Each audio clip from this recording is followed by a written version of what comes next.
बिस्मिल्लाहिर्रहमानिर्रहीम। बटरग्राम media room के viewers, मैं हुसैन नसीम। इस वक्त मैं इस्लामाबाद में मौजूद हूँ और बटरग्राम के एक दूररफ्ता इलाके मीरानी से ताल्लुक़ रखने वाले इस्लामाबाद के ताजर जो गुज़श्ता 20 सालों से इस्लामाबाद में मुक़ीम हैं और यहाँ पे मरकज़ी तंजीम ताजरान इस्लामाबाद रीजन के डिप्टी फाइनेंस सेक्रेटरी हैं। उनके साथ हम इनके ज़िंदगी के मुख्तलिफ़ पहलुओं पर बात करेंगे, इनसे पूछेंगे कि इन्होंने बटरग्राम को खैराबाद क्यों कहा और यहाँ पे इनकी ज़िंदगी किस अंदाज से ये गुजार रहे हैं और छुट्टियों में ये बटरग्राम आते जाते रहते हैं या हमेशा के लिए बटरग्राम को छोड़कर इस्लामाबाद में इन्होंने रिहाइश इख्तियार कर ली।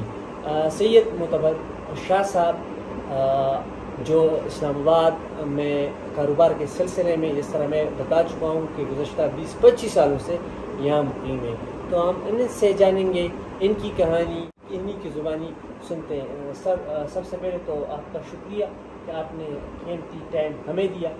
सबसे पहले ये बताएं कि बटरग्राम को छोड़ने का ख्याल कैसे आया और यहाँ इस्लामाबाद आकर क्यों? सबसे पहले मैं आपका शुक्रिया अदा करता हूँ कि आप बटरग्राम से आए और आते साथ आपने ये हाथ मेरे सामने रखा।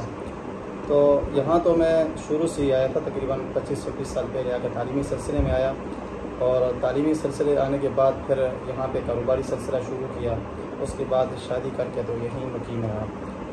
तो ये है कि जब से मतलब बटरग्राम से आया तो आज शादी के 14-15 साल हो गए हैं, तो यहीं रह रहे हैं। छुट्टियों की जो आप बात कर रहे हैं, तो छुट्टी हम गुजारने हैं, जब बच्चों की छुट्टी होती है कभी मरी चले जाते हैं, कभी बटरग्राम एक आध दिन घूमने के लिए चले जाते हैं, वापस जल्दी आ जाते हैं। उसकी वजह यह है कि हम बटरग्राम सूरती मीरानी के रहने वाले हैं और सूरती मीरानी वहाँ का ऐसा इलाका है पसमंदा कि आप यूँ समझ लें कि जब से पाकिस्तान बना है तो वो इलाका अभी तक उसमें तरक्की की एक चीज़ भी आपको निशानी नज़र नहीं आएगी। ना उस इलाके की रोड का काम अभी तक हुआ है, ना बिजली का, ना पानी का, ना आबनोशी का, ना सेहत का, ना हिफ्ज़ान सेहत का, ना तालीम का, किसी भी चीज़ का यानी एक ऐसी चीज़ नहीं है जिसका काम हुआ। जबकि तकरीबन 1000 के करीब या इससे ऊपर की लगभग की आबादी है। वहाँ के लोग वोट भी देते हैं। जब इलेक्शन का दौर आता है तो वहाँ के जो सियासी लोग हैं वो वहाँ जाते हैं और उनसे वोट का मुतालबा करते हैं। तो वो उनसे ये मुतालबा रखते हैं कि हमें रोड चाहिए, बिजली चाहिए, पानी चाहिए, स्कूल का निज़ाम चाहिए। तो वो सारा वहाँ पे सेंड करके मुआहदे करके आ जाते हैं। जब इलेक्शन हो जाता है और इक़्तिदार वाले अपना इक़्तिदार पा लेते हैं तो उसके बाद फ़ंड मंजूर होता है या नहीं होता ये तो इदारों को पता होगा, लेकिन उसके बाद उस इलाके का रुख फिर वो बंदा नहीं करता, चाहे वो MPA है या MNA है। यानी कि 1990 के बाद से लेकर कच्चा रोड बना था 1991-92 में, वही रोड अभी तक सूरती मीरानी चटबट के इलाका पसमंदाना इलाके हैं। तो उसके बाद वही रोड अभी तक कच्चा रोड है। वहाँ पे कई हादसा हो चुके हैं, कई कीमती जानों का ज़िया हो चुका है, लेकिन वक्ती तौर पे वो आपकी मीडिया भी वो इस चीज़ को बयान कर देती है, लेकिन बाद में उसमें कोई भी किसी किस्म की भी कानूनी कार्रवाई नहीं होती। तो पिछले साल या उससे 1.5 साल पहले कुछ लोग वहाँ इलाके के मुक़ीम लोग आए, उन्होंने एक फ़ाइल बनाई कि भाई यहाँ पे कई मरतबा हमारा इलाके के रोड ये पक्के होने का मंजूर हो गई है, लेकिन रोड पक्की नहीं हो रही। उन्होंने वो फ़ाइल यहाँ लाई, फ़ाइल यहाँ रख हमने PTA के डिप्टी सेक्रेटरी हैं असद उमर साहब को पेश की। जब उन्होंने तफ्तीश शुरू की, उन्होंने कहा इसका फ़ंड तो मंजूर हो चुका है। तो जब मालूमात हुई बाद में तो वो फ़ंड के कोई नामो निशान ही नहीं था कि भाई फ़ंड कैसे मंजूर हुआ, कहाँ पे लगा, कोई पता नहीं है।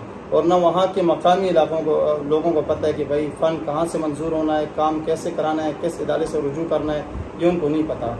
तो इसलिए हम छुट्टियाँ गुजारने कभी मरी चले जाते हैं। हालांकि हमारा इलाका मरी से कई गुना बहुत अच्छा है और ख़ूबसूरत भी है नशो नुमा के लिहाज से, लेकिन हुकूमत की नाअहली की वजह से और वहाँ के जो इंतज़ामिया है, ज़िला बटरग्राम की जो इंतज़ामिया है, जो MNA MPA की सीट पर लड़के जीत कर आगे जाते हैं, या तो उनकी नाअहली है कि वो अपना हक़ वहाँ से नहीं ले सकते हैं, या फिर मकामी लोग तो अपना कोशिश कर रहे हैं, लेकिन वहाँ में तालीम और तरबियत और अखलाक की कमी की वजह से वो लोग पीछे रह जाते हैं। तो फिर अब तो मैं यही कहूँगा आपको कि हुकूमत वक्त से कि जिन्होंने बड़ा मतलब मुतालबात करके कि हम बहुत सारी तब्दीलियाँ लाएंगे, तो यही कहूँगा कि वहाँ की ज़िला बड़ग्राम की जो ख़ासकर ये रोड है, इसके अलावा और भी बहुत सारी रोडें हैं, उनका मैं तबसरा भी नहीं कर रहा हूँ, लेकिन ये जो हमारी ये रोड है ये 1990 से लेकर सन 2022 तक अभी तक ये उसी हालात पे है।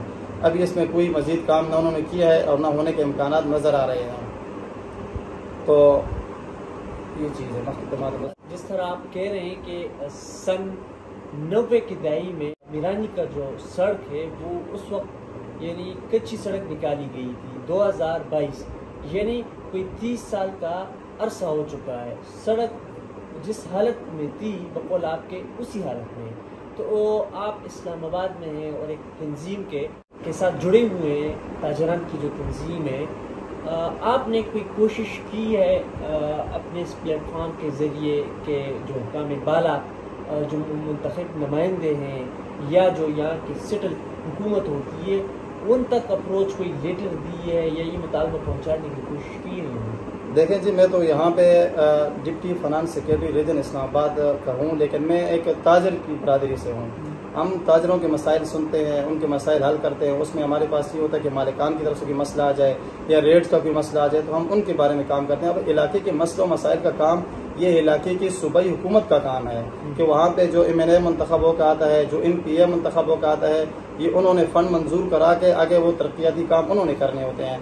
लेकिन बहरहाल फिर भी मैंने अपनी बहुत कोशिश करके जब वो मेरे पास आए, उन्होंने फ़ाइल मुझे दी तो मैंने वो फ़ाइल आगे हुकाम बाला तक पहुँचाई। लेकिन जब वो सीरियस तक मामला गया तो फिर उन्होंने अपने मुका वाली बात करके उस बात को दब दिया। चाहे वो वहाँ के कोई मतलब कोई भी किसी का नाम मैं नहीं लेना चाहता, तो जब बात सीरियस तक गई तो उन्होंने वो बात दबने की कोशिश की और इसको काम को आगे तक नहीं बढ़ाया।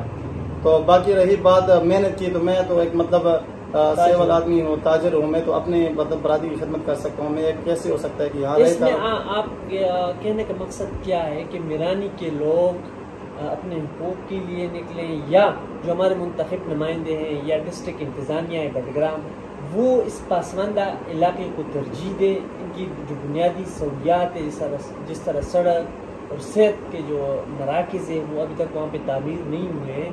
आप कहना ये चाह रहे हैं कि ये फैसिलिटीज़ उनको दी जाए, वो तो नहीं दे रहे, तो मीरानी के लोगों का रवैया क्या है? आप उनसे क्या तवक्कुआत रखते हैं? अब तो बात ये है एहसान नसीम साहब कि मैं सिर्फ मीरानी के लोगों को मुतवज्जो नहीं करना चाहता।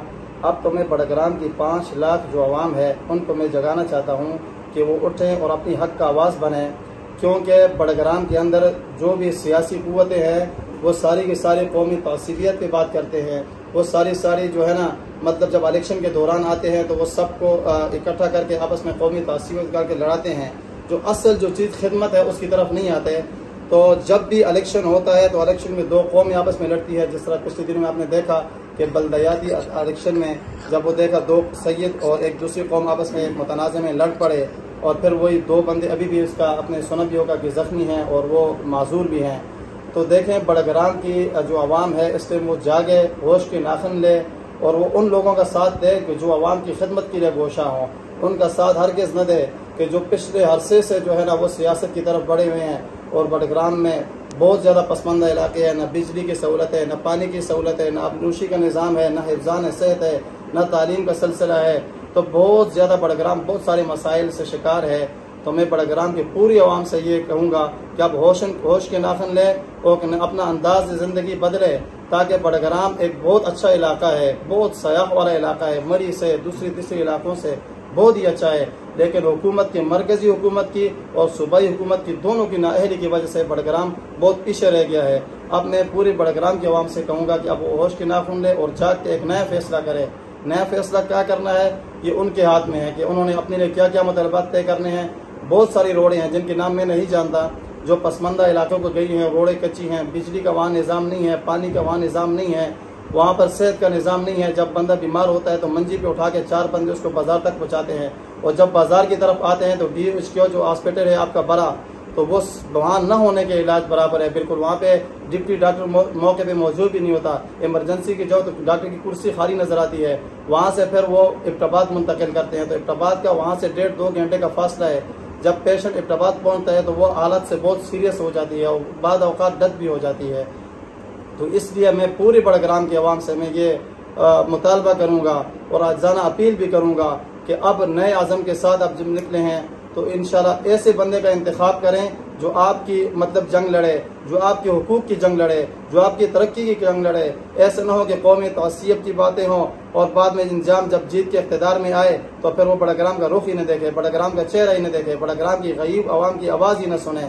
तो मैं तो यही कहूँगा, अब सिर्फ मिरानी की बात नहीं है, अब पूरा बड़ग्राम यानी कि इस टाइम जो बाकी अजला हैं उनसे बहुत पीछे है, हर लिहाज से पीछे है। न वहाँ रोड की सहूलत है, न बिजली की सहूलत है, न पानी की सहूलियात हैं, न वहाँ पे ताजर को कोई ऐसा जो है सहूलियात दी जा रही है। किसी किस्म की बड़ग्राम में सहूलत नहीं है, तालीम से लेकर पानी से लेकर रोड बिजली से लेकर बहुत ये पीछे, मनसेरे से भी, दूसरी तीसरी ज़िला से भी। ठीक है, ये थे सैयद मोतबर शाह साहब जिनका ताल्लुक बेसिक बडग्राम से है और बडग्राम के जो मसाइल है उसी के हवाले से ये अपनी गुफ्तगू कर रहे थे। जो मसाइल है उनकी निशानदेही इन्होंने की। हम भी यही चाहते हैं कि बडग्राम अब बदलना चाहिए, पसमानदगी ख़त्म होनी चाहिए। जिस तरह दूसरे अजला ने तरक्की की है, हमें भी उस जो तरक्की के करने वाले अजला है उसके सब में शामिल होना चाहिए। तो इसके लिए तब्दीली, जिस तरह ये कह रहे हैं कि तब्दीली यानी जो हमारे मुंतखब नुमाइंदे हैं, ये चेहरे, ये निज़ाम बदलना होगा। जब तक हम ये निज़ाम नहीं बदलेंगे उस वक्त तक हमारी पसमानदगी दूर नहीं होगी। शाह साहब ने हमें टाइम दिया, इनका हम बेहद मशहूर है और ये इस्लामाबाद में बैठ कर यहाँ पे अपना कारोबार भी कर रहे हैं, लेकिन अहले बडग्राम के साथ इनका दिल यहाँ से धड़क रहा है। ये बडग्राम की महरूमियों को देख रहा है, ये बडग्राम के जो लोग हैं उनको जो मुश्किलात है और वो उनका एहसास, उनके लिए दिल में एहसास यहाँ से लिए हुए बैठा है। तो हम यही उम्मीद के साथ कि इंशाअल्लाह अल अज़ीज़ नेक्स्ट टाइम फिर कभी आएंगे और इनके जो ख्यालात है, जो एहसासात है, वो आप लोगों के साथ शेयर करते रहेंगे। शुक्रिया।